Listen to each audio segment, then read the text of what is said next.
আরে না রে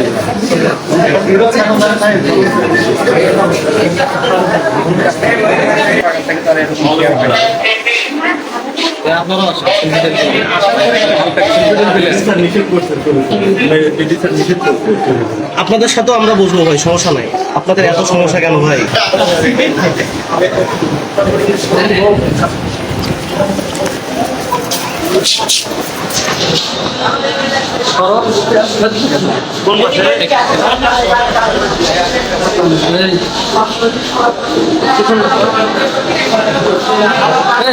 মোবাইল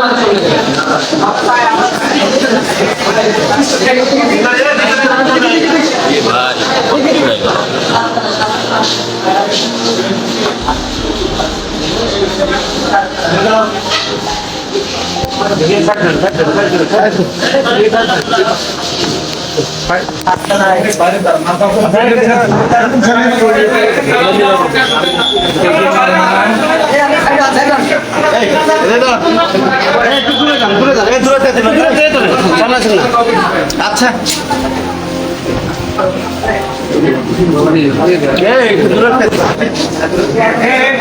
তোমরা ওখানে বাউন্ডারি দাও, বাউন্ডারি দাও।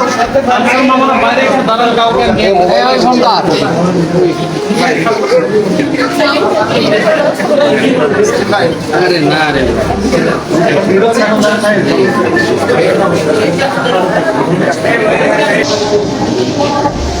সেটা না কাকা ওটা লোকদের নেমে দেন না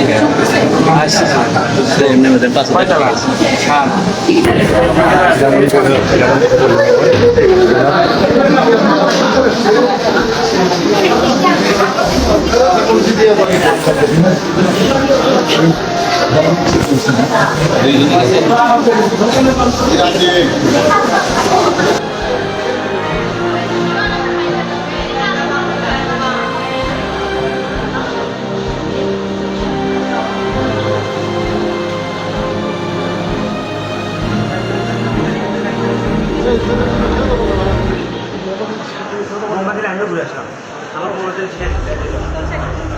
গত রাত 3টা সাড়ে 3টার দিকে ও আমার বাড়িতে এসে আমাকে ডাকতেছে। তখন উঠে দিকে যে আলো দেখলাম যে রাতে কেন তুমি এখানে, আসো বসে কথা বল।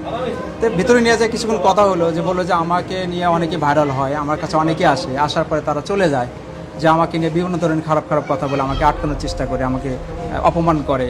আর বিশেষ করে রিয়ামণিকে আমি প্রচণ্ড এখনও ভালোবাসি। রিয়ামণির তার খুব প্রচণ্ড কষ্ট নিয়ে আমার কথাগুলো বললো যে তাকে আমি ভালোবাসি। তখন আমি বললাম যে ঠিক আছে, এখন আর কথা বলবো না, তুমি ঘুমাও, সকালে কথা বলো, তুমি খেয়ে নাও আগে। বললো না আমি খাবো না, সকালে খাবো, এখন আর খাবো না। পরে আমি আমার দোতলার উপরে ঘুমাইতে দিচ্ছি। সকালে উঠে যায় দেখি ও শুয়ে আসতে, আমি ডাক দিই, খালি কেন কেন কেন কেন কথা বলে, ওইভাবে কথা বলে।